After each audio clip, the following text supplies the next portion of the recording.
இன்ட்ரெஸ்டிங்கான வீடியோக்களை பார்க்க நம்ம தமிழ் வீடியோஸ் சேனலை சப்ஸ்கிரைப் பண்ணிக்கோங்க. மறக்காம பக்கத்தில் இருக்கிற பெல் பட்டனை டச் பண்ணி ஆல் அப்படின்ற ஆப்ஷன் வரும், அதை அழுத்திக்கோங்க. அப்போதான் நாம போற புது புது வீடியோக்கள் உங்களுக்கு வந்து கொண்டே இருக்கும். வீடியோக்குள்ள போறதுக்கு முன்னாடி இந்த வீடியோவுக்கு மறக்காம ஒரு லைக் கொடுத்துக்கோங்க.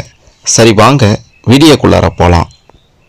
சேலம் மாவட்டம் ஓமலூர் அருகே கருத்தானூர் அப்படின்ற பகுதியை சேர்ந்தவங்க தான் 33 வயதான சத்யா என்ற பெண். இவங்களுக்கும் கமலாபுரம் என்ற பகுதியை சேர்ந்த 36 வயதான ராஜ்குமார் என்ற நபருக்கும் கடந்த 15 ஆண்டுகளுக்கு முன்னாடி திருமணம் நடந்திருக்கின்றது. இந்த தம்பதியினர்களுக்கு மகிஷா என்ற 13 வயதுல ஒரு மகளும் கிஷாந்த் என்ற 10 வயதுல ஒரு மகனும் இருக்காங்க. கடந்த 2 ஆண்டுகளுக்கு முன்னாடி ராஜ்குமார் என்ன பண்ணியிருக்காருனா, தன்னுடைய மனைவி சத்யாவை விட்டுவிட்டு வேறு ஒரு பெண்ணுடன் குடும்பம் நடத்தி வந்திருக்கிறாரு. இதனால இந்த சத்யா தன்னுடைய மகன் மற்றும் மகளுடன் தனியாக வசித்துட்டு வந்திருக்காங்க. கணவரை பிரிந்து வாழ்ந்து வந்த சத்யா ஓமலூரில் இருக்கக்கூடிய ஒரு வீட்டு உபயோக பொருட்களை விற்பனை செய்யக்கூடிய கடையில வேலைக்கு சென்று வந்திருக்காங்க. பிள்ளைகளை பராமரித்து கொண்டு வேலைக்கு சென்று வருவது இதுதான் இவங்களுடைய அன்றாட வேலையாகவே இருந்திருக்கின்றது. இந்த நிலையில கடந்த சில தினங்களுக்கு முன்னாடி இரவில் சக்திவேல் என்ற நபர் பார்த்தீங்கன்னா சத்யாவுடைய வீட்டிற்குள்ளார வந்திருக்கிறாரு. அப்போது சத்யா மற்றும் சத்யாவுடன் இருந்த சத்யாவின் மகனையுமே பார்த்தீங்கன்னா தாக்கி இருக்காரு. இதனால அதிர்ச்சி அடைந்த சத்யா அங்க இருந்து தன்னுடைய தந்தை வீட்டுக்கு போயிருக்காங்க.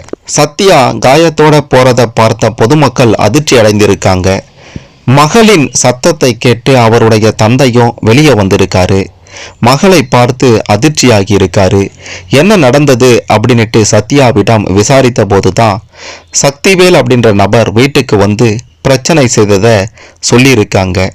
வீட்டில் பிள்ளைகள் இருந்த நிலையில அவங்களுக்கு என்ன ஆச்சோ அப்படின்ற ஒரு பதற்றத்துல உறவினர்களும் அக்கம் பக்கத்தினரும் அங்க போயிருக்காங்க.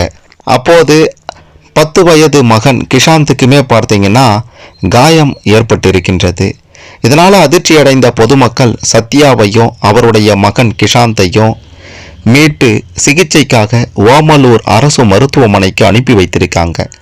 அங்கு அவர்களை பரிசோதித்த மருத்துவர்கள் ஏற்கனவே கிஷாந்த் இறந்துட்டான் அப்படின்ற மாதிரி சொல்லியிருக்காங்க. இதனை கேட்டு உறவினர்கள் கண்ணீர் விட்டு அழுது இருக்காங்க. சத்யாவுக்கு ஓமலூர் மருத்துவமனையில முதல் உதவி சிகிச்சையும் அளிக்கப்பட்டது. அவங்களுடைய நிலைமையும் மோசமாக இருந்ததால உடனடியாக மேல் சிகிச்சைக்காக சேலம் அரசு மருத்துவமனைக்கு அனுப்பி வைத்தாங்க. இந்த சம்பவம் தொடர்பாக போலீசாருக்கும் தகவல் கொடுக்கப்பட்டது. இதனையடுத்து ஓமலூர் துணை காவல் கண்காணிப்பாளர் சஞ்சீவ் குமார், இன்ஸ்பெக்டர் ரத்தினகுமார் மற்றும் போலீசார் அனைவரும் சம்பவ இடத்துக்கு வந்து விசாரணை நடத்தி இருக்காங்க. இந்த சம்பவம் தொடர்பாக விசாரணை நடத்தினதுல போலீசாரே மிரண்டு போகக்கூடிய வகையில பெரும் அதிர்ச்சியான செய்திகள் அவங்களுக்கு கிடைத்தது.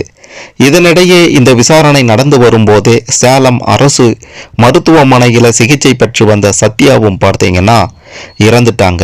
சரி, ஏன் இப்படி ஒரு நிலைமை இந்த சத்யாவுக்கும் சத்யாவின் மகனுக்கும் ஏற்பட்டது? யார் அந்த சக்திவேல்? சத்யாவின் இறப்புக்கு காரணமான அந்த சக்திவேலுக்கும் இந்த சத்யாவுக்கும் என்னதான் பழக்கம், என்னதான் தொடர்பு அப்படின்ட்டு போலீசார் விசாரித்த போதுதான் இந்த சத்யா கணவரை பிரிந்து ஓமலூரில் இருக்கக்கூடிய ஒரு வீட்டு உபயோக பொருட்கள் விற்பனை செய்யக்கூடிய கடையில வேலை பார்த்துட்டு இருந்தாங்க அல்லவா, அதே கடையில சேலம் ஜான்சன் பேட்டையை சேர்ந்த சக்திவேல் 42 வயதான சக்திவேல் அப்படின்றவன் மேலாளராக பணியாற்றி வந்திருக்கான்.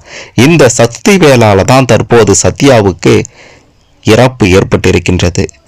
இந்த கடையில வேலை செஞ்சுட்டு இருக்கும்போது தான் சத்யாவுக்கும் சக்திவேலுக்கும் இடையே பழக்கம் ஏற்பட்டிருக்கின்றது. ஒரு மேலாளர் அப்படின்ற முறையில் பழகிட்டு வந்திருக்காங்க. இந்த பழக்கமானது நாளடைவில் தப்பான பழக்கமாகவும் மாறி இருக்கின்றது. இந்த சக்திவேலுக்குமே ஏற்கனவே திருமணமாகி 2 பிள்ளைகள் இருக்காங்க. கடந்த சில மாதங்களாக இந்த சத்யா என்ன பண்ணியிருக்காங்கன்னா, சக்திவேலுடன் பேசுவதை தொடர்ந்து தவிர்த்து வந்திருக்காங்க. இதனால இந்த சக்திவேல் மன உளைச்சல்ல இருந்து வந்திருக்கான். ஏன் என்னுடன் பேச மறுக்கிற அப்படின்ட்டு சத்யாவிடம் அடிக்கடி பேசி சமரசம் செய்ய வந்திருக்கான்.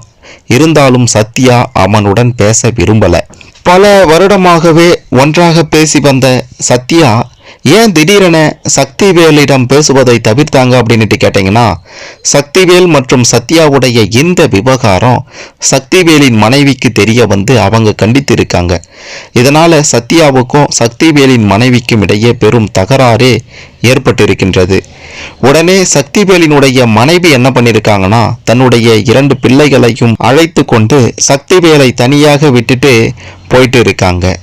சேலத்தில் இருந்த சக்திவேலின் மனைவி பிள்ளைகளை பிரிந்து சென்றதால தனது தாயுடன் வாமலூருக்கு வந்திருக்கிறாரு இந்த சக்திவேல். அதன் பிறகும் பார்த்தீங்கன்னா சக்திவேல் சத்யா இடையே பழக்கம் இருந்து வந்திருக்கின்றது. திடீரென ஒரு நாள் பார்த்தீங்கன்னா இந்த சத்யா சக்திவேலிடம் பேசல. சக்திவேல் கேட்டும் எந்த பதிலும் இல்லை. இப்படியாப்பட்ட ஒரு சூழ்நிலைகளை தான் கடந்த சில தினங்களுக்கு முன்னாடி இரவு சத்யாவின் வீட்டுக்கு சக்திவேல் போயிருக்கிறாரு. சத்யா கதவை பூட்டி கொண்டு உள்ளவே இருந்திருக்காங்க. உன்னுடன் பேச வேண்டும், கதவை திற அப்படின்ட்டு சக்திவேல் கத்தி இருக்கிறாரு. ஆனா சத்யா கதவை திறக்கவே இல்லை. ரொம்ப நேரத்துக்கு பிறகுதான் சத்யா கதவை திறந்து பார்த்திருக்காங்க. அப்போது வாசல்ல சக்திவேல் இருந்திருக்கிறாரு. என்னை ஏன் தவிர்த்து வருகின்றாய் அப்படின்ட்டு சக்திவேல் சத்யாவிடம் சண்டையும் போட்டிருக்கிறாரு. அப்போது இருவருக்கும் இடையே கடுமையான வாக்குவாதமும் ஏற்பட்டிருக்கின்றது. அந்த நேரத்தில் வீட்டில் தூங்கி கொண்டிருந்த சத்யாவின் மகன் கிஷான் வெளியே வந்து ஏன் சத்தம் போடுறீங்க அப்படின்ற மாதிரி கேட்டு இருக்கான். சத்யா மீது இருந்த கோபத்தால சத்யாவின் மகனை பார்த்தீங்கன்னா இந்த சக்திவேல் தாக்கி இருக்கான். இதனை கண்டு அதிர்ச்சி அடைந்த சத்யா மகனை காப்பாற்ற போராடி இருக்காங்க. இதனால சத்யாவுக்குமே பார்த்தீங்கன்னா காயம் ஏற்பட்டு இருக்கின்றது. அதன் பிறகுதான் இப்படி ஒரு மோசமான சம்பவம் நடைபெற்று 2 பேருமே தற்போது இறந்து போயிட்டாங்க. இந்த சம்பவம் நடந்த பிறகு சக்திவேலை போலீசார் தேடிட்டு இருந்தாங்க. 2 நாட்கள் கழித்து வெள்ளாளப்பட்டி அடுத்து இருக்கக்கூடிய கோரிமேடு அப்படின்ற பகுதியில் யாரோ ஒருத்தர் இறந்து கிடக்கார் அப்படின்ற மாதிரி போலீசாருக்கு தகவல் கிடைத்தது. அதன் பிறகு அங்கே போய் பார்த்தபோது தான் அது இந்த சக்திவேல் அப்படின்றது தெரிய வந்தது. அதன் பிறகு அவருடைய உடலையும் மீட்டு பிரேத பரிசோதனைக்காக சேலம் அரசு மருத்துவமனைக்கு போலீசார் அனுப்பி வைத்திருக்காங்க.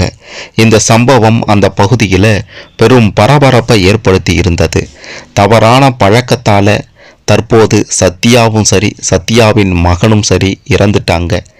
இன்னொரு பக்கம் இந்த சக்திவேலும் இறந்துட்டான். தவறான பழக்கம் ஒட்டுமொத்த குடும்பத்தையே சிதைக்கும் அப்படின்றதற்கு இந்த சம்பவம் மிக பெரும் உதாரணமாக அமைந்து விட்டது.